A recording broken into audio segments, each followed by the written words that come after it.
¿Y si el viaje más bello de tu vida comenzara quitándote el aliento?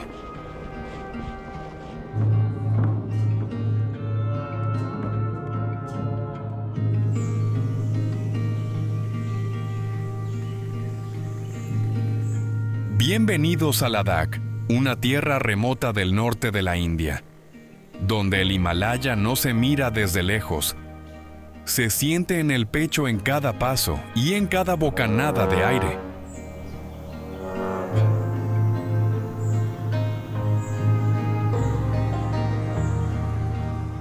Aquí los caminos suben por encima de los 5.000 metros, los lagos cambian de color bajo una luz imposible, y los monasterios parecen aferrarse a las montañas como si llevaran siglos conversando con el viento.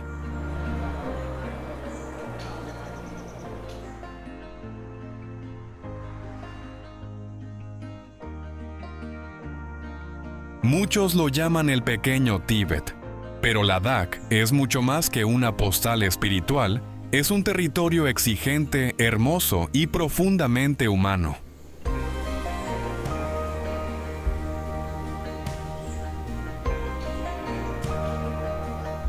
Viajar hasta aquí no consiste solo en llegar.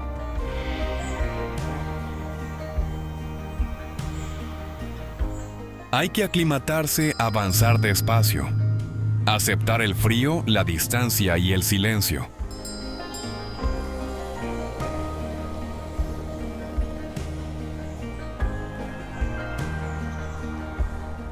Entre el palacio de Leh, los valles de Nubra y Turtuk, las aguas de Pangong, Tso y Tso Moriri, y la vida nómada de los Changpa, descubriremos un mundo moldeado por la altura y la resistencia.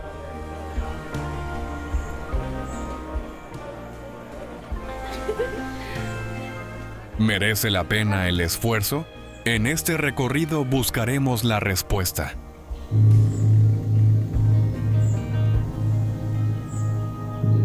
Porque quizá Ladakh no transforma por lo que muestra, sino por lo que nos obliga a escuchar dentro de nosotros mismos.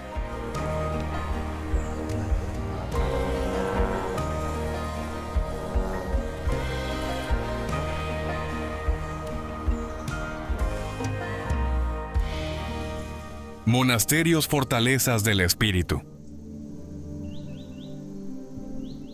Tixi, el despertar del pequeño Potala. Siguiendo el valle del Indo hacia el este de Leh, la silueta de Tixi aparece poco a poco sobre una colina como si el monasterio hubiera crecido por niveles desde la propia tierra.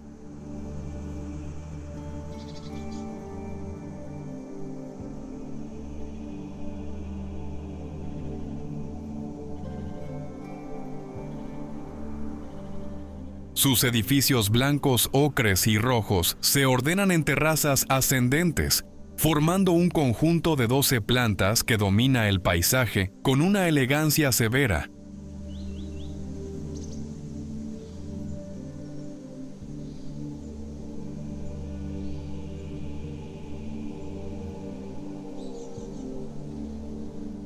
No sorprende que muchos lo comparen con el Palacio de Potala de Lhasa.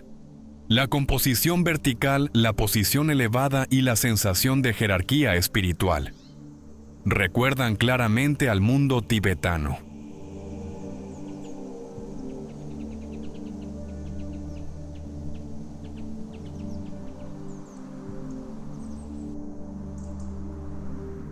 Pero Tixi no es una copia. Es una expresión ladakhi de esa misma tradición adaptada al valle, al viento seco y a la luz dura del Himalaya.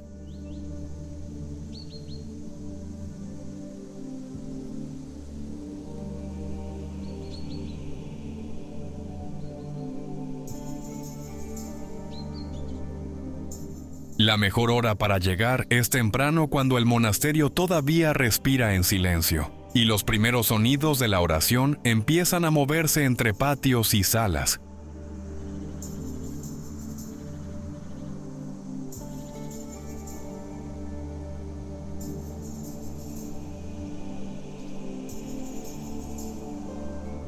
Tixi pertenece a la escuela Gelug del budismo tibetano, y su vida religiosa no se presenta como espectáculo, sino como una rutina profunda que continúa cada día.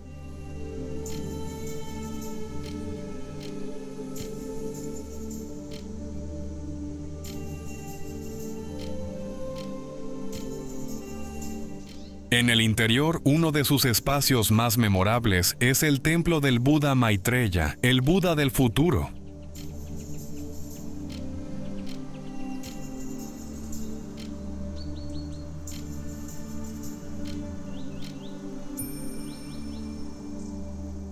La estatua de unos 15 metros de altura ocupa 2 niveles del edificio y recibe la luz con una serenidad que impone calma sin necesidad de dramatismo.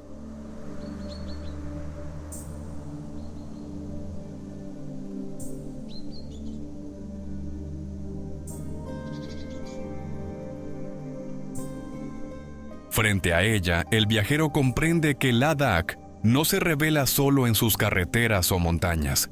También se revela en la paciencia de sus rituales, en el sonido grave de las oraciones y en esa manera de mirar el tiempo como algo más amplio que la prisa humana.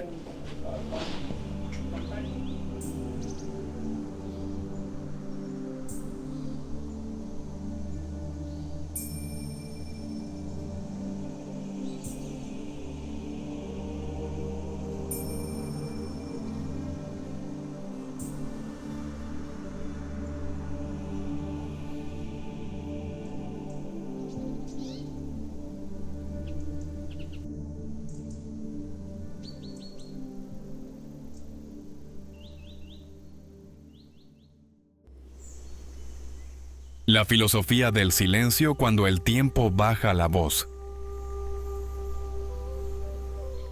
Entre los monasterios de Ladakh, el silencio no es ausencia de vida.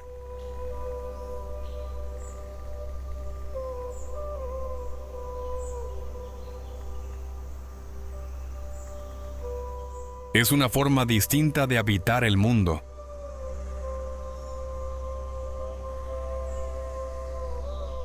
En salas pequeñas, patios soleados y corredores donde la luz entra con dificultad, los monjes estudian textos antiguos, preparan té de mantequilla, encienden lámparas y repiten gestos heredados de generación en generación.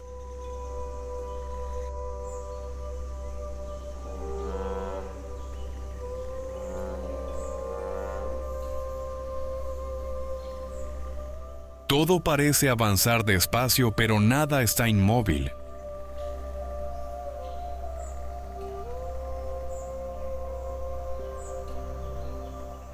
La montaña enseña otro ritmo, el de los inviernos largos, los caminos cubiertos de nieve. La paciencia ante el clima y la aceptación de que no todo puede controlarse.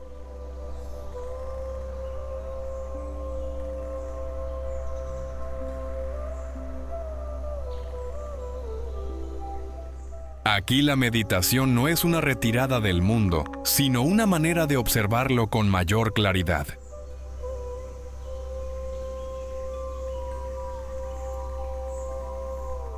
Al caer la tarde, esa calma adquiere una presencia casi física.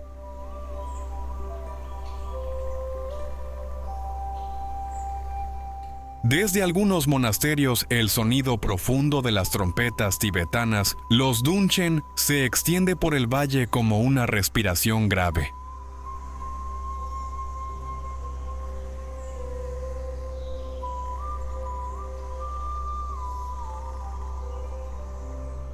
Luego llegan los cánticos, el murmullo de las oraciones, el brillo tenue de las lámparas de mantequilla y los colores desgastados de los murales.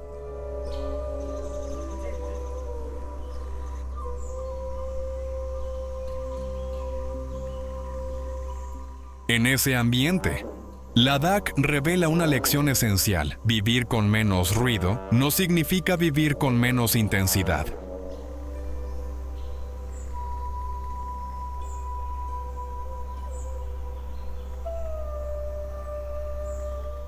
Sus monasterios son lugares donde la dureza del Himalaya se transforma en disciplina, hospitalidad y serenidad.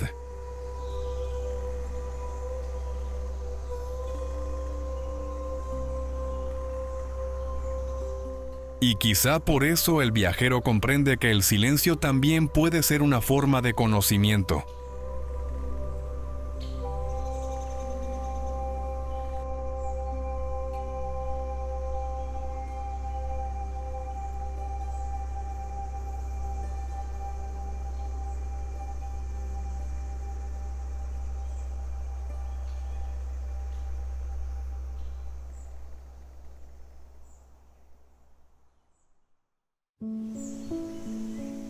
Hemis, el tesoro oculto de los Drukpa. A diferencia de Tixi, visible desde lejos como una escalera blanca sobre el valle Hemis, se descubre casi por sorpresa.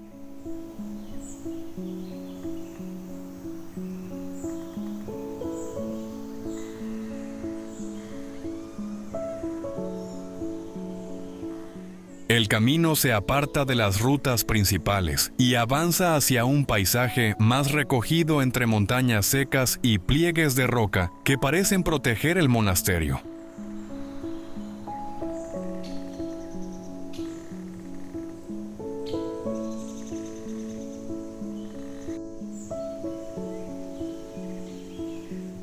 Allí, a unos 40 kilómetros de Leh, se encuentra uno de los centros religiosos más importantes de Ladakh.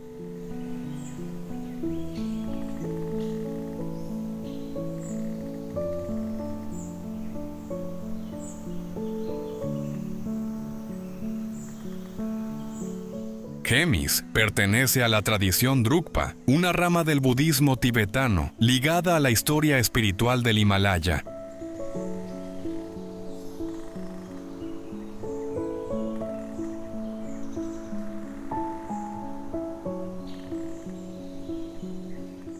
Su fuerza no está en mostrarse de inmediato, sino en esa sensación de refugio. Patios amplios, muros blancos, galerías de madera y una calma bien resguardada.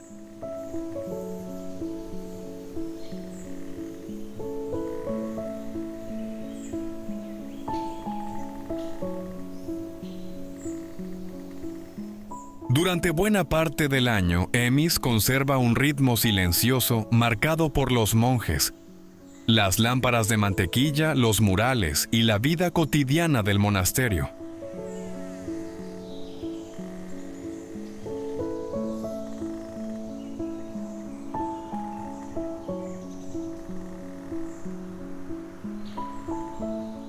Pero durante el Hemis Tsechu, ese recogimiento se transforma.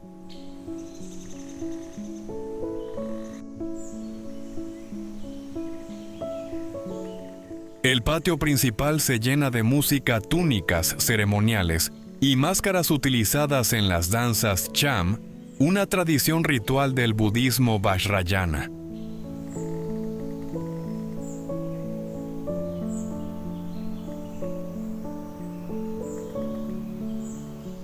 La celebración honra a Guru Padmasambhava y convierte el monasterio en punto de encuentro para comunidades locales, peregrinos y viajeros.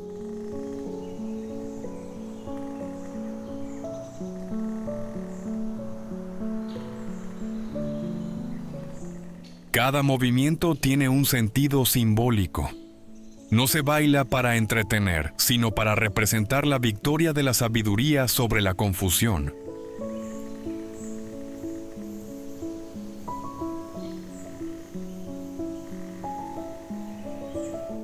En Hemis, la espiritualidad se escucha en los tambores, se ve en los gestos y permanece viva en la memoria de Ladakh.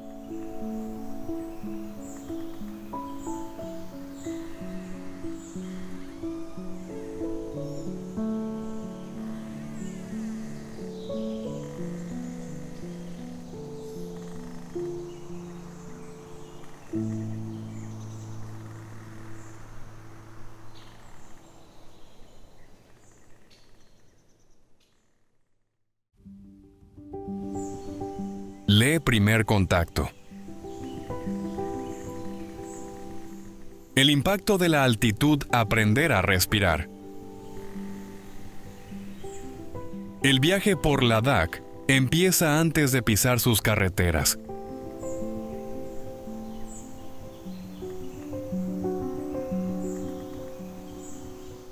Empieza en el momento en que el avión aterriza en Leh y el cuerpo descubre que respirar aquí no funciona, igual que en las tierras bajas.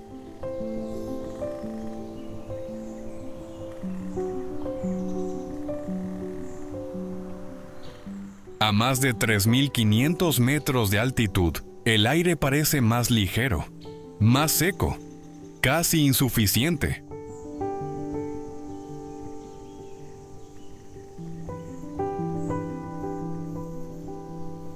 Un paseo corto puede sentirse más largo de lo normal. Subir unas escaleras obliga a detenerse.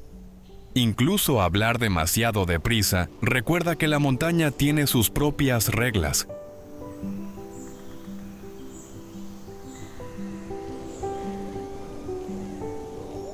No hace falta dramatizarlo. La altitud se nota en los gestos pequeños, en el pulso acelerado, en esa necesidad instintiva de hacer todo con más calma.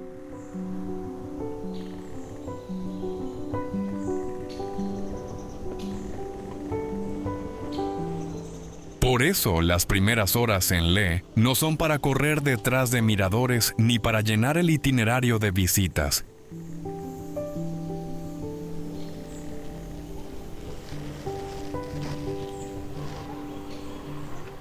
Son parte esencial del viaje. Descansar, hidratarse bien, evitar esfuerzos fuertes y dejar que el cuerpo se adapte es casi una ceremonia silenciosa de entrada al Himalaya.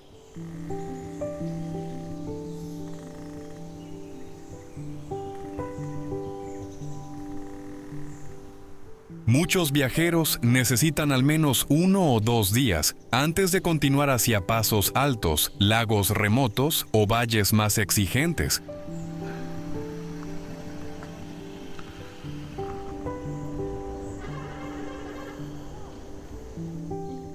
Mientras tanto, Leh ofrece otra forma de mirar calles tranquilas, monasterios sobre colinas secas, casas de adobe, banderas de oración moviéndose con el viento y un cielo de un azul limpio intenso casi mineral.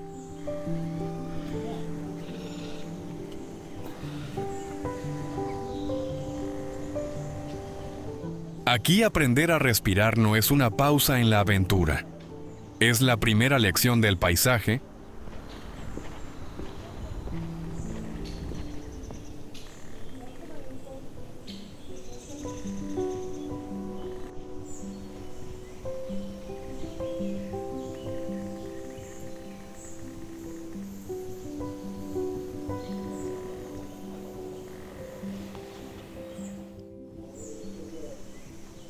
El Main Bazar, el pulso cotidiano de Leh.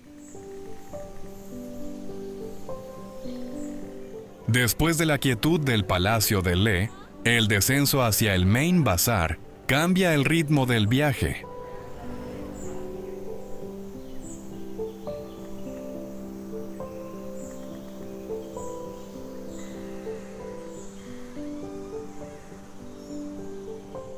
Las piedras antiguas y los pasillos silenciosos dejan paso a voces, pasos, escaparates abiertos y conversaciones que se mezclan en varias lenguas.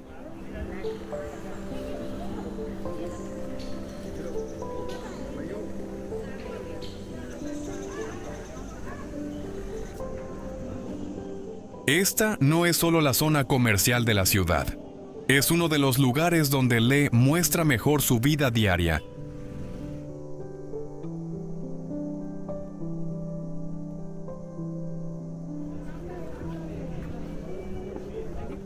A lo largo de la calle principal aparecen puestos de fruta seca, verduras de temporada, panaderías, pequeños restaurantes, tiendas de artesanía y vendedores que forman parte del paisaje urbano.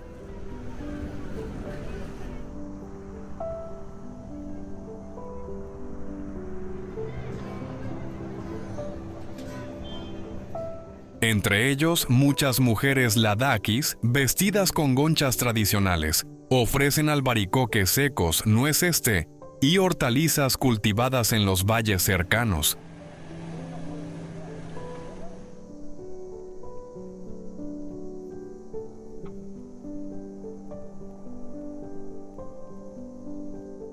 El Main Bazar también conserva la memoria de Ladakh como punto de encuentro entre rutas antiguas.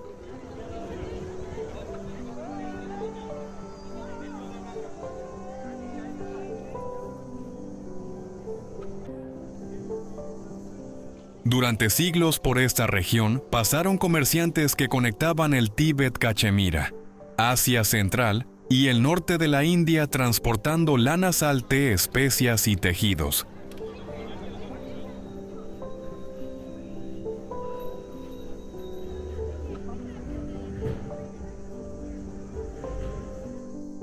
Hoy, ese pasado aparece como una continuidad viva.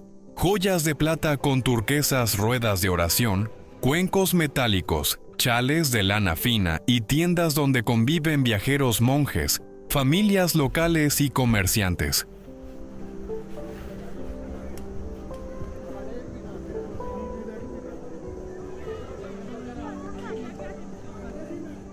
Caminar por aquí no significa buscar una postal perfecta, sino observar cómo una ciudad pequeña mantiene su identidad entre tradición, turismo y vida práctica.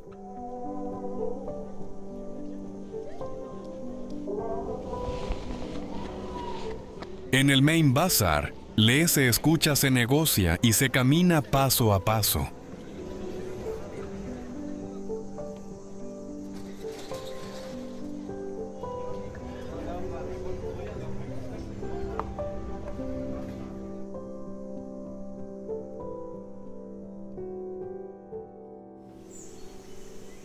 El Palacio de Leh, la memoria de los reyes Namgyal. Sobre la ciudad vieja, apoyado en la ladera de Tsemo, el Palacio de Leh no aparece como un edificio aislado, sino como una prolongación natural de la montaña.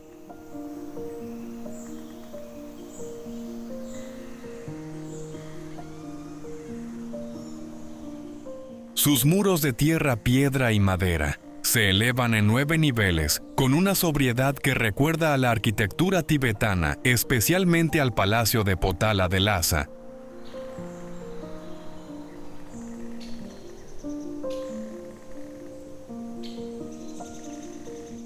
Fue construido en el siglo XVII, bajo el reinado de Sengye Namgyal, el monarca que consolidó buena parte del poder político y cultural de Ladakh.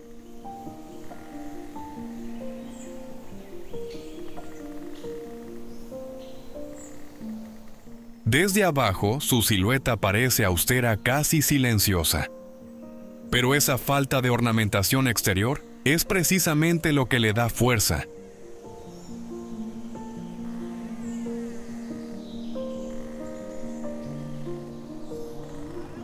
No busca impresionar con brillo, sino con presencia. Al entrar el palacio cambia de ritmo.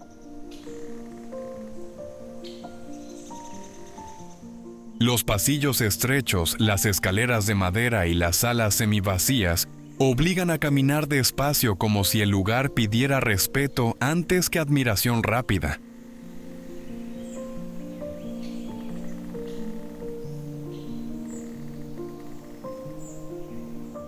En otros tiempos, los pisos superiores acogían a la familia real, mientras que las zonas inferiores servían para funciones prácticas como almacenes y establos.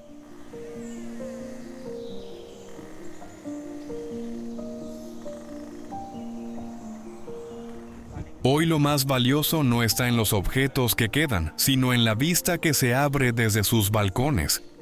Leh, extendida entre casas claras, huertos verdes y montañas secas, un oasis humano en medio del paisaje árido.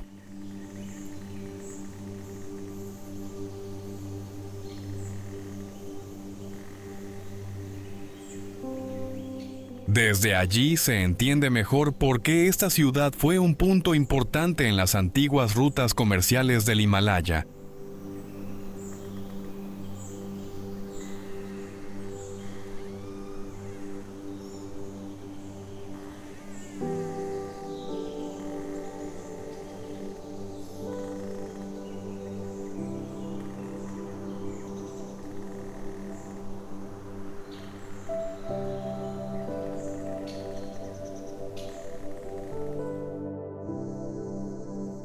Sabores de resistencia, el ritual del Gur Gur Chai.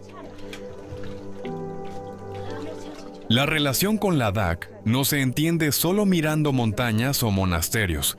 También se aprende sentado ante una mesa sencilla, con las manos alrededor de una taza caliente.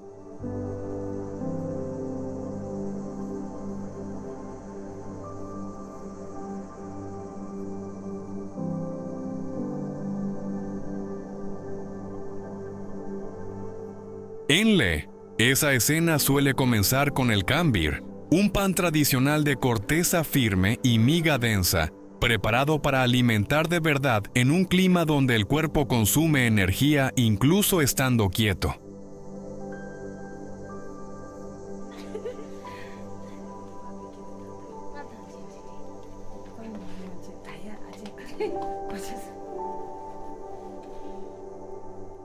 Se sirve con mantequilla mermelada de albaricoque queso local o junto a platos caseros, y tiene algo de comida práctica y de gesto familiar.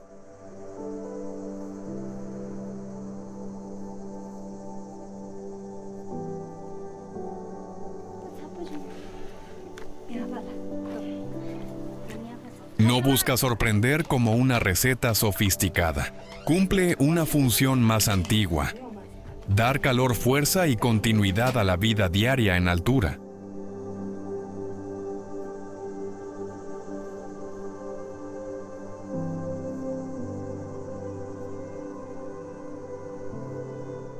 El Gur Gur Chai o té de mantequilla lleva esa lógica todavía más lejos.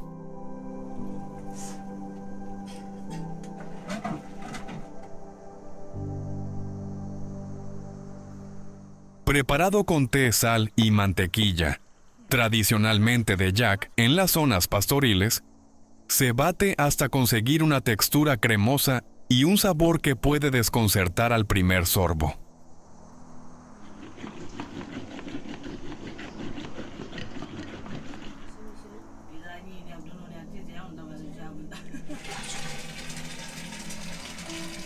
No es dulce ni ligero, es salado graso directo.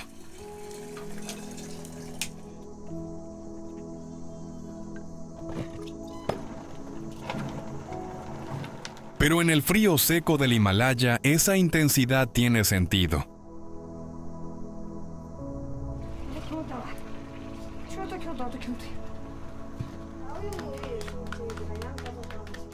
Ayuda a aportar energía, reconforta el cuerpo y forma parte de la hospitalidad ladakhi, especialmente en hogares, monasterios y rutas de montaña.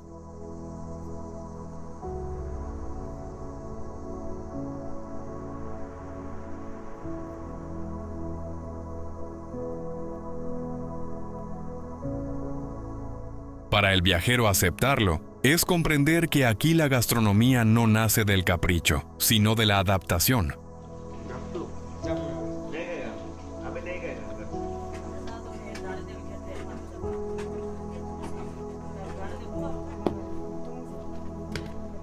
Incluso el coste de un viaje a Ladakh responde a esa misma realidad: transporte limitado, aclimatación, largas distancias y logística en altura.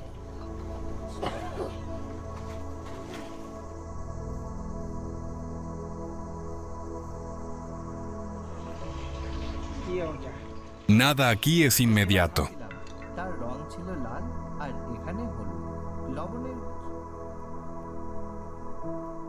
Todo exige tiempo, respeto y una manera distinta de medir el esfuerzo.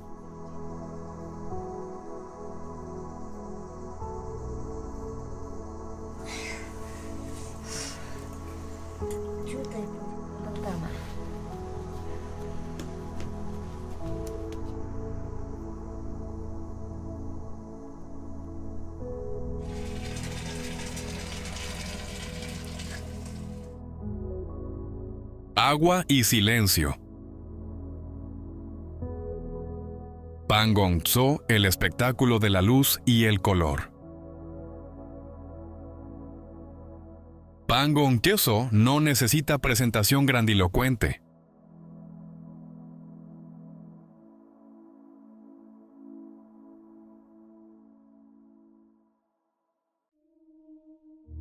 Basta con llegar a su orilla para entender por qué es una de las imágenes más reconocibles de Ladakh.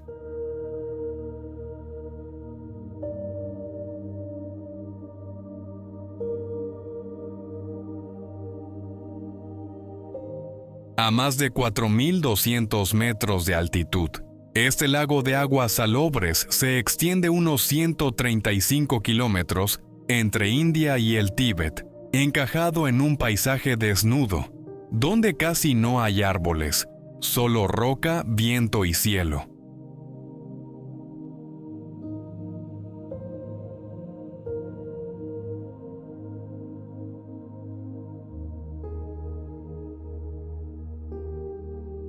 Lo extraordinario no es solo su tamaño, sino la manera en que transforma el espacio.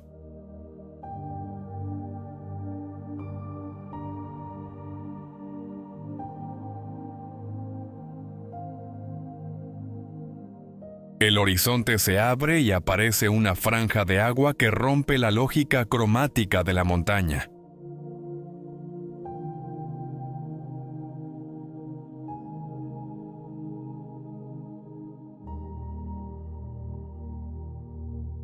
Entre ocres grises y marrones, Pangong aporta una intensidad visual difícil de olvidar.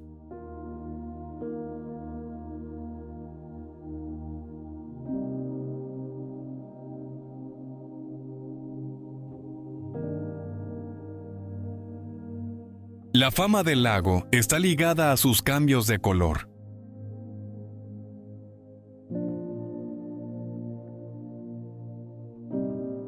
Según la hora del día, la posición del sol, el viento y la profundidad del agua. La superficie puede pasar del azul claro al turquesa del cobalto, al azul oscuro con rapidez sorprendente.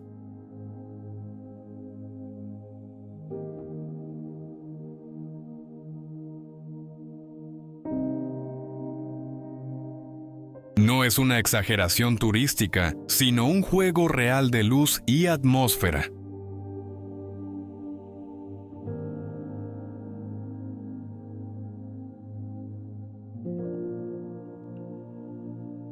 Las montañas peladas que lo rodean refuerzan ese contraste como si el paisaje hubiera sido reducido a lo esencial para que el lago hablara por sí solo.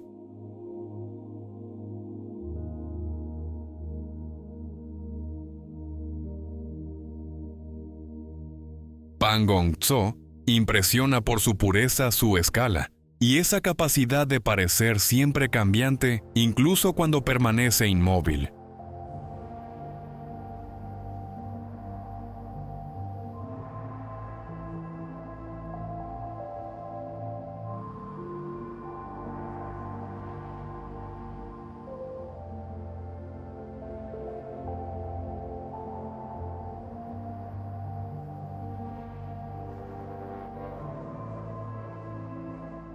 La noche, el espejo del cosmos. Cuando cae la noche, Pangong Tso y Tso Moriri dejan de ser solo lagos de alta montaña y se convierten en escenarios de silencio absoluto.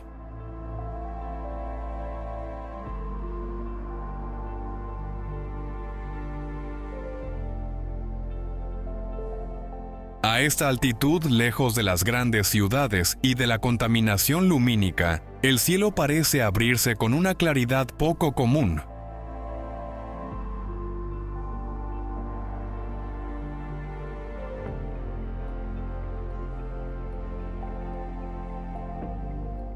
Sobre Pangong, la Vía Láctea puede reflejarse en la superficie oscura del agua, mezclando horizonte y firmamento en una misma imagen.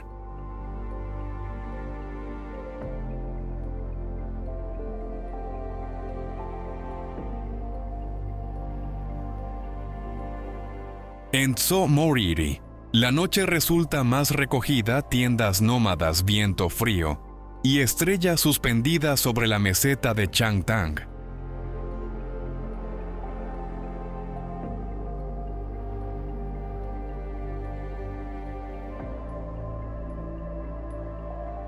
Allí el viajero entiende su verdadera escala.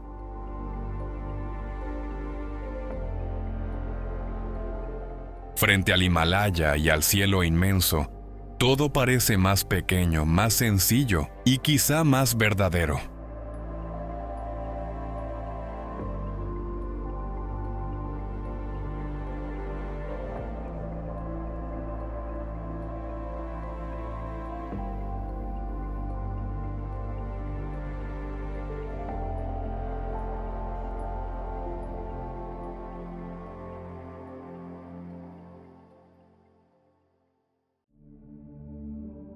Tso Moriri, el santuario silencioso de la vida salvaje.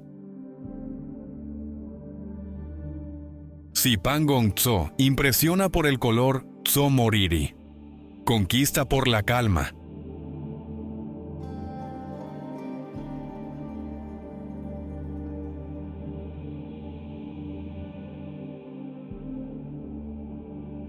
Situado a unos 4.500 metros de altitud en la meseta de Changtang, este lago de alta montaña pertenece a un Ladakh más remoto, menos visitado y mucho más frágil.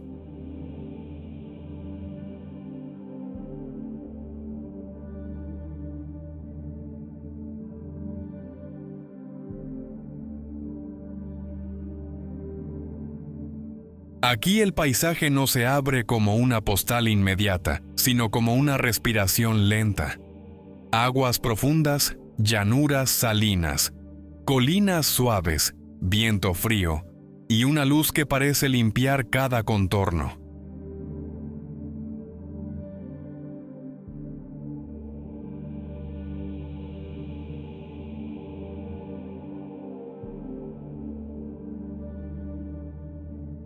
La belleza de Tso Moriri no necesita intensidad cromática para imponerse.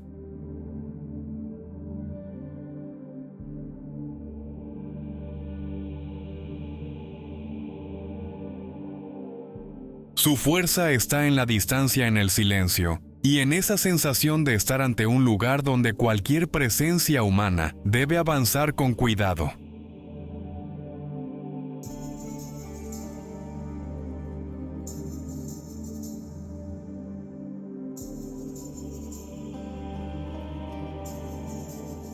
Este lago forma parte de un ecosistema valioso para aves migratorias y especies adaptadas a la altura.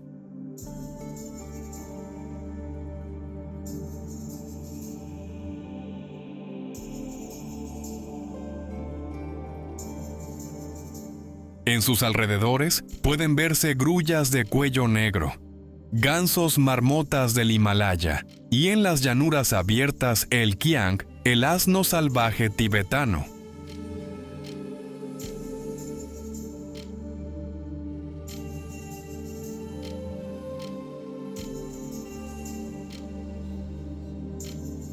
También es territorio de los nómadas Changpa, comunidades pastoriles que han vivido durante generaciones siguiendo los ritmos del clima, los pastos y sus rebaños.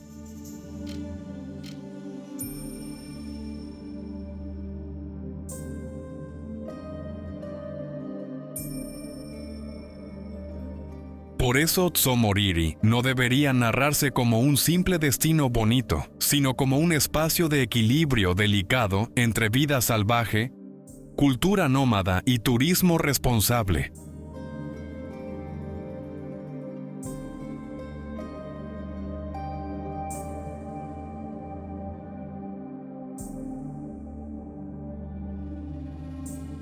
No es un lugar para llegar deprisa a hacer una foto y marcharse.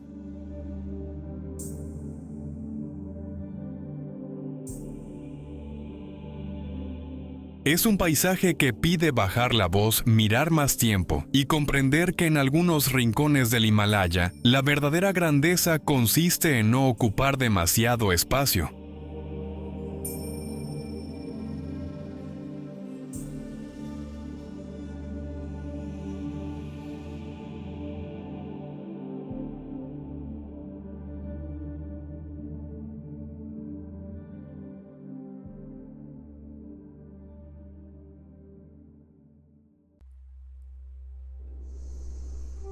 Rutas legendarias. Khardung, el límite de lo posible. La salida de Le hacia Khardung la marca un cambio brusco en el viaje.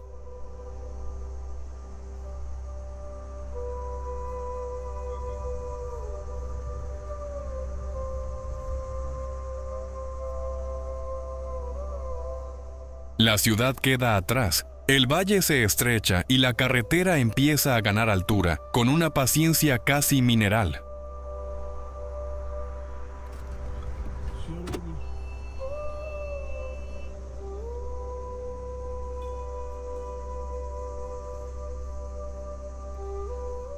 Este paso, situado a unos 40 kilómetros de Le, supera los 5.300 metros, y durante mucho tiempo fue presentado como una de las carreteras transitables más altas del mundo.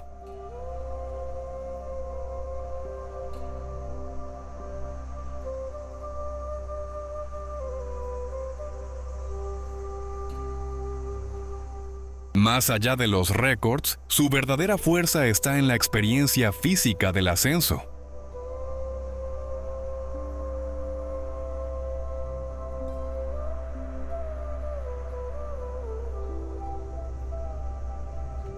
El motor trabaja con esfuerzo.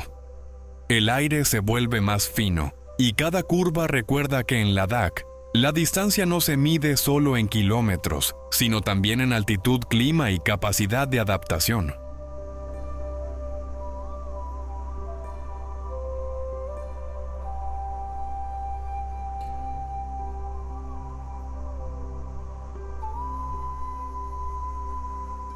A medida que la ruta sube hacia el paso, el paisaje pierde vegetación y gana aspereza.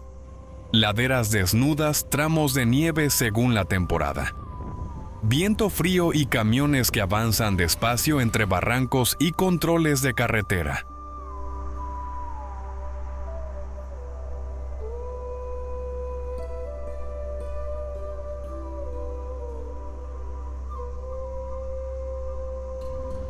Muchos viajeros prefieren recorrer este tramo con conductores locales o dentro de rutas organizadas no por comodidad, sino por prudencia.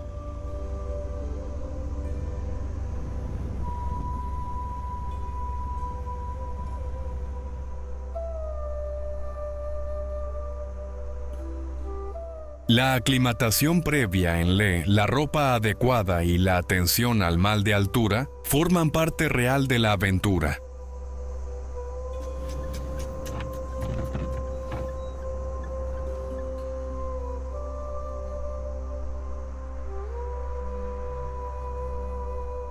En la cima, las banderas de oración se agitan con fuerza y el famoso cartel de Khardung La se convierte en una parada casi obligada.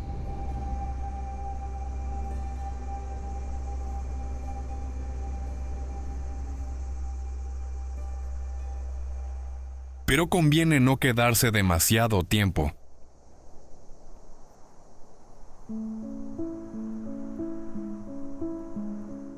Aquí la emoción de haber llegado debe ir acompañada de respeto. El Himalaya permite el paso, pero nunca deja de imponer sus condiciones.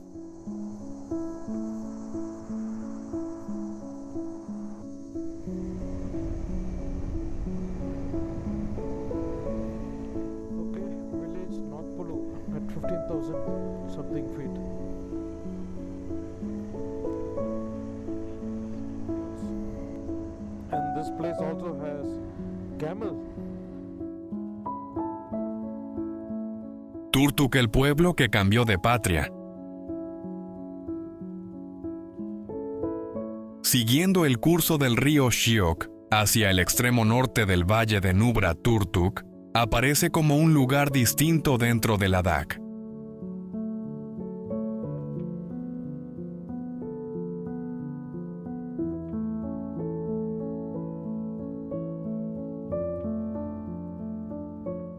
Las montañas se cierran alrededor del camino. El paisaje se vuelve más verde y las casas de piedra, madera y barro anuncian una cultura fronteriza con raíces propias.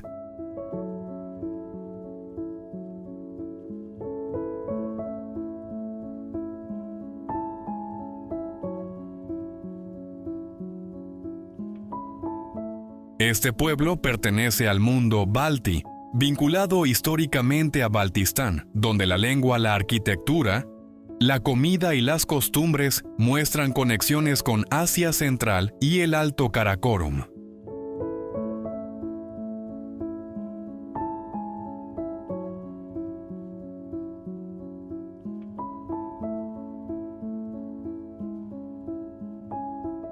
Sus huertos de albaricoques, canales de riego y pequeñas parcelas contrastan con la aridez de Ladakh, como si el valle hubiera encontrado una forma discreta de proteger la vida.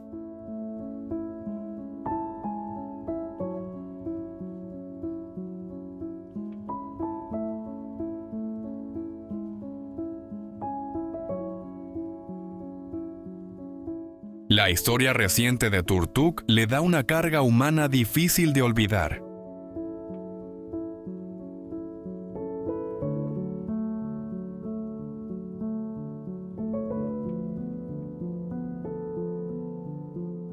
Hasta 1971 estuvo bajo administración pakistaní. Después de la guerra de ese año, pasó a formar parte de India, cerca de la línea de control.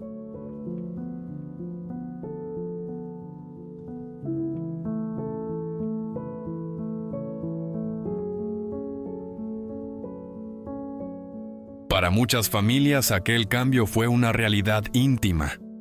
Parientes separados, recuerdos repartidos a ambos lados de la frontera y una identidad que no cabe del todo en los mapas.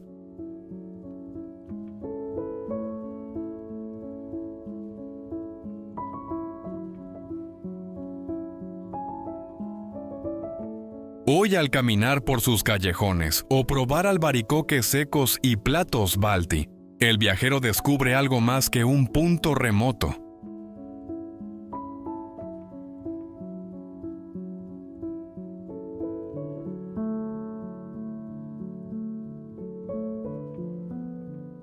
Turtuk enseña que las fronteras pueden cambiar, pero la memoria y la vida cotidiana siguen buscando continuidad.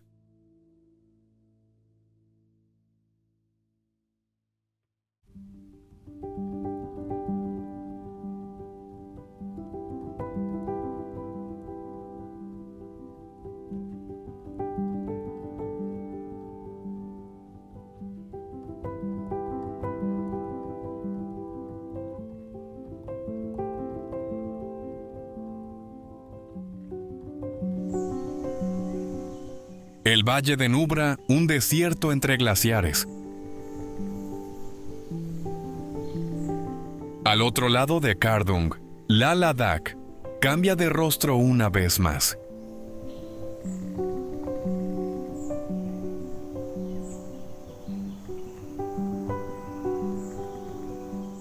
El descenso hacia el Valle de Nubra conduce a un paisaje marcado por el contraste de un amplio corredor de altura, donde aparecen dunas claras, cauces de agua glacial y montañas inmensas con nieve en las cumbres.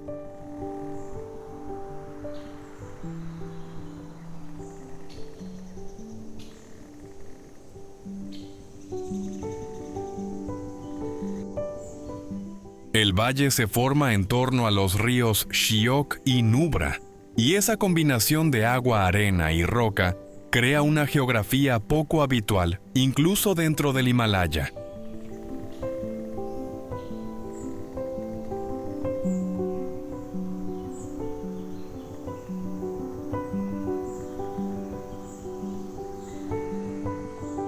No es un desierto aislado de la vida, sino un territorio donde la aridez convive con zonas cultivadas. Pequeños pueblos, álamos, sauces y monasterios en las laderas.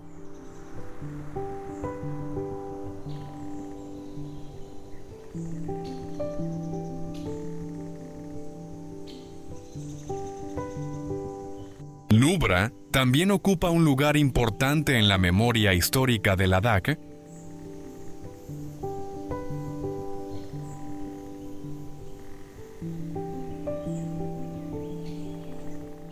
Durante siglos fue una vía de paso en las rutas comerciales que conectaban la región con Asia Central, especialmente hacia Yarkand.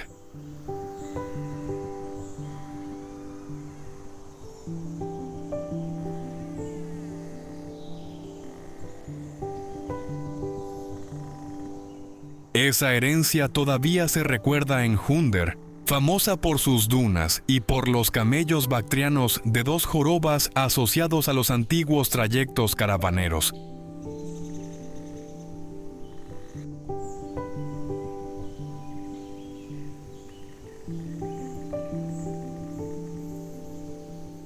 Verlos avanzar sobre la arena con las montañas al fondo y la luz de la tarde extendiéndose sobre el valle, ayuda a entender que Nubra no destaca solo por lo insólito de su paisaje.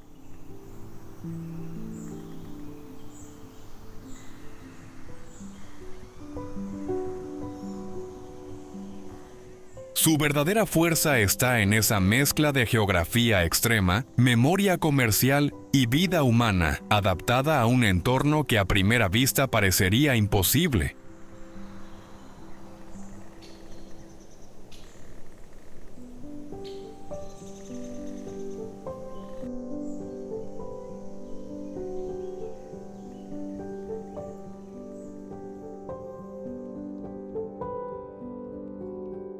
Vida y resiliencia.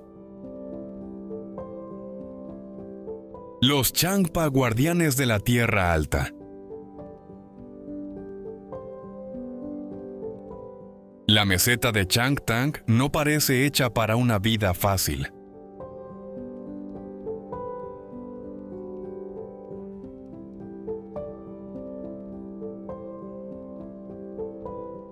A más de 4.000 metros de altitud, el viento corta el paisaje. Los pastos son escasos y las distancias obligan a medir cada decisión.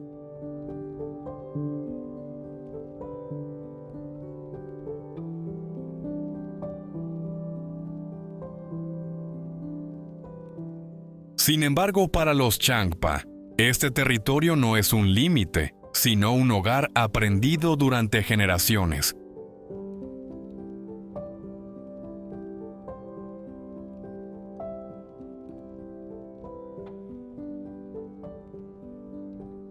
Su vida nómada gira en torno a los rebaños de cabras, ovejas y yaks que proporcionan leche, lana, transporte y sustento.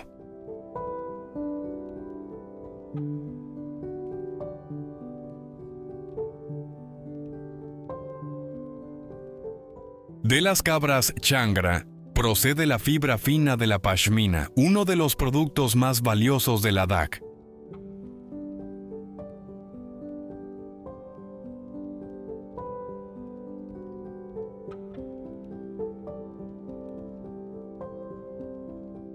Aquí la riqueza se expresa en resistencia, conocimiento del clima y capacidad para moverse cuando la tierra lo exige.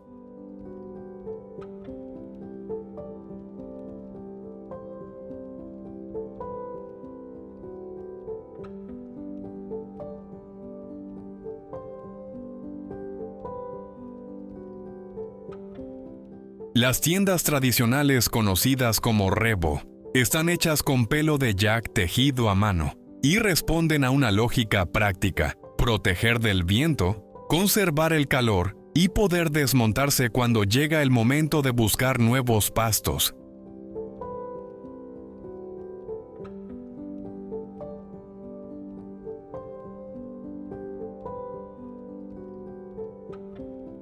Dentro, la vida se organiza alrededor de un pequeño fuego, alimentado muchas veces con estiércol seco, recurso esencial en una región casi sin árboles.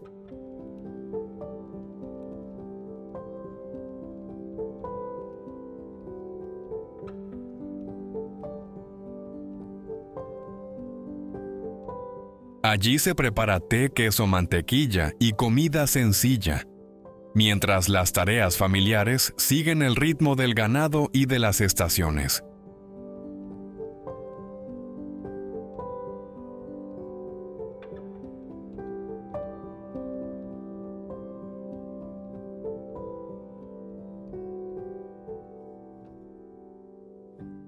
Los Champa viven negociando con la dureza del entorno, aceptando sus cambios y entendiendo que en la Tierra Alta la verdadera fortaleza no consiste en imponerse, sino en adaptarse.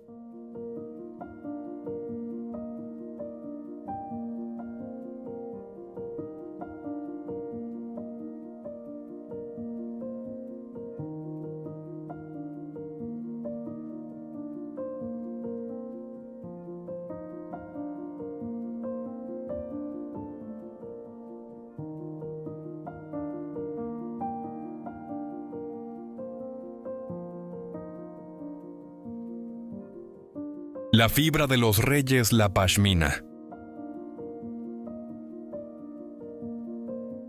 En las tierras altas de Ladakh, la pashmina no empieza en una tienda de lujo, sino en el silencio frío de Changtang.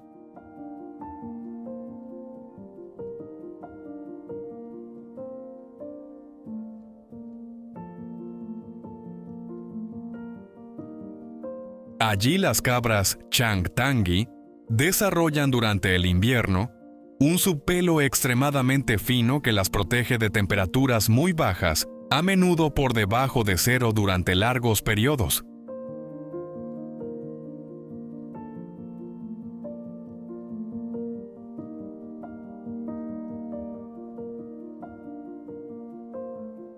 Esa fibra, conocida por su suavidad y ligereza, es el origen de una de las tradiciones textiles más apreciadas del Himalaya.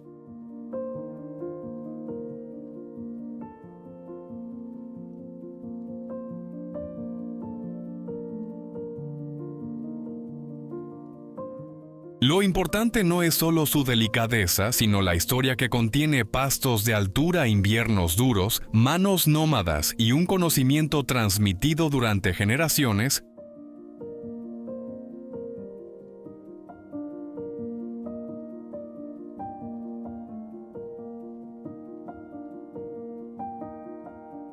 Los Changpa recogen la fibra con paciencia, normalmente peinando a los animales cuando el clima empieza a suavizarse y el subpelo se desprende de forma natural.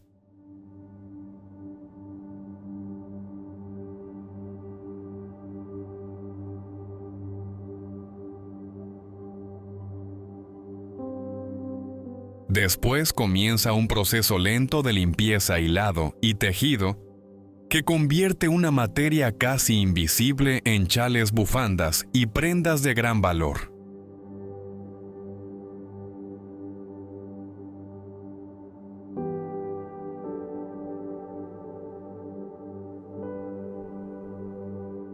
Cada pieza de pashmina habla de adaptación de una cabra capaz de sobrevivir en la meseta, de una familia que conoce el ritmo del rebaño y de una cultura que ha aprendido a transformar la dificultad en oficio.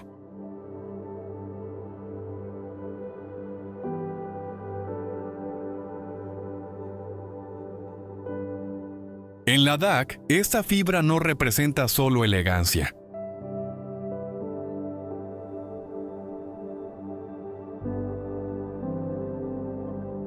Representa tiempo, resistencia y una relación delicada entre naturaleza, trabajo humano y vida en altura.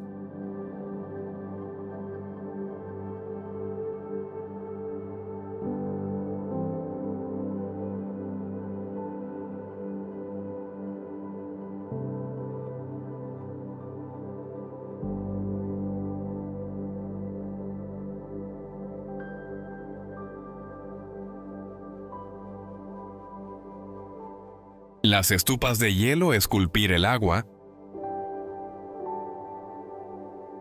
Ladakh no vive únicamente de monasterios, rutas antiguas y memoria nómada.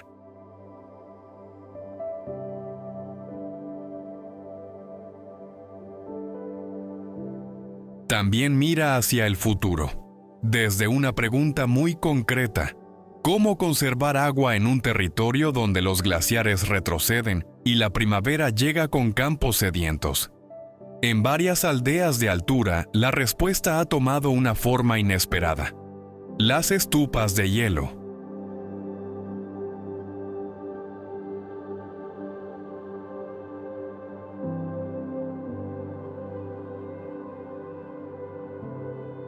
Impulsadas por el ingeniero Sonam Wangchuk y por comunidades locales, estas estructuras funcionan como pequeños glaciares artificiales.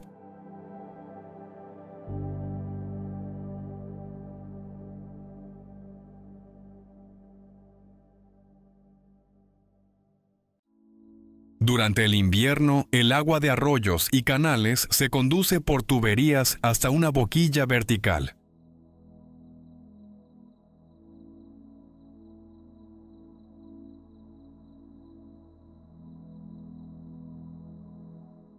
Al salir al aire frío, cae y se congela poco a poco, formando una torre cónica de hielo.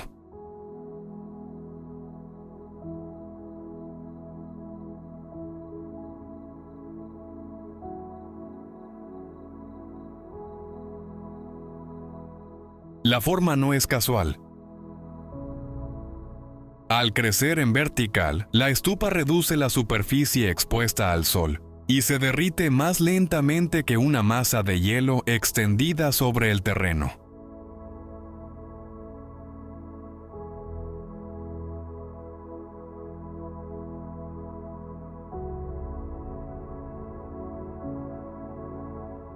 Cuando llega la primavera, ese hielo comienza a fundirse de manera gradual, liberando agua justo en la época en que los cultivos de cebada, albaricoques y hortalizas más la necesitan.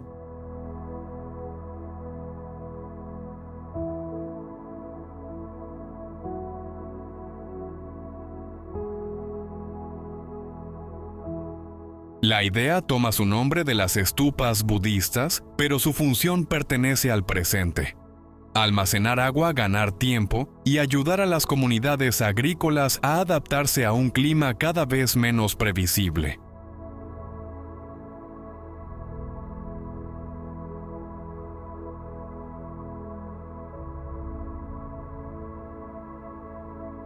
En Ladakh, estas torres de hielo no son un milagro, sino algo quizá más valioso. Una solución sencilla, inteligente y nacida del propio paisaje.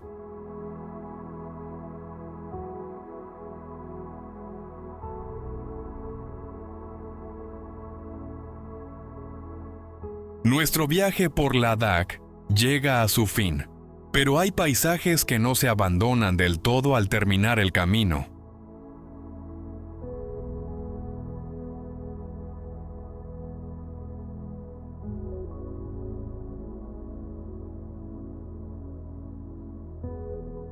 Quedan en la memoria como una respiración más lenta. Los pasos de montaña, el silencio de los monasterios, los lagos de altura, las aldeas del Valle de Nubra, y esa vida sencilla que resiste donde casi todo parece difícil.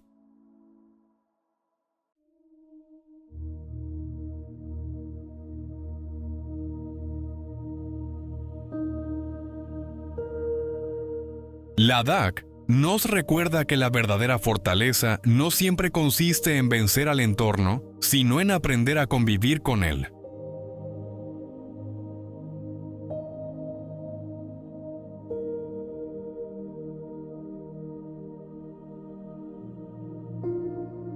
Aquí cada carretera, cada taza de té y cada bandera de oración hablan de adaptación, paciencia y respeto por la tierra.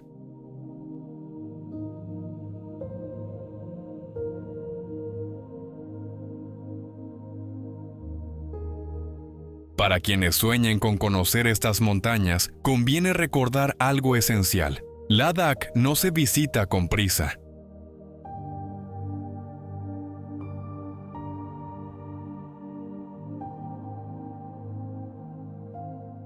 La mejor temporada suele ir de junio a septiembre, cuando los pasos están más accesibles y el clima permite recorrer la región con mayor seguridad.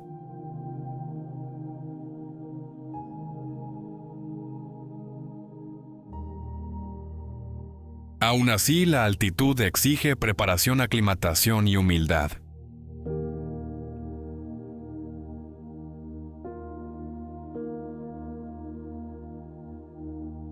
Este no es un destino para tachar rápidamente de una lista, sino un territorio que pide tiempo y una mirada abierta hacia...